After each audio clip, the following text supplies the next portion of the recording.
तर जेजुरीमध्ये झालेल्या या अपघाताला ड्रायव्हरच जबाबदार असल्याची माहिती पुण्याचे जिल्हाधिकारी जितेंद्र डुडी यांनी दिलेली आहे। तर ट्रक ड्रायव्हरनं सकाळच्या वेळी गोळ्या घेतल्याची माहिती उपमुख्यमंत्री सुनेत्रा पवारांनी दिली आहे।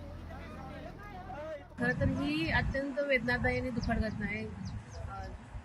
एक ट्रक वारीमध्ये घुसला आणि त्याच्यामध्ये जवळजवळ 9 महिला जखमी आणि त्यातल्या 3 महिला मृत्यू पावलेल्या आहेत।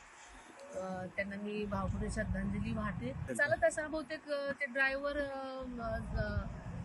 सकाळची वेळ असल्यामुळे बहुतेक त्यांनी काहीतरी गोळ्या घेतल्या असं समजतंय।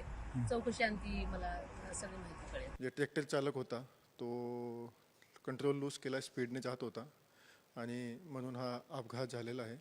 आणि याच्यामध्ये पुढे आपण अजून जास्त काळजी घेण्यासाठी सांगितलेलं आहे। पण काय आहे की याच्यामध्ये ट्रॅक्टर खूप जास्त स्पीडने पुढे आला आणि म्हणून त्याने कंट्रोल लूज केला, तर हा अनफॉर्च्युनेट घटना त्या पद्धतीने घडलेली आहे।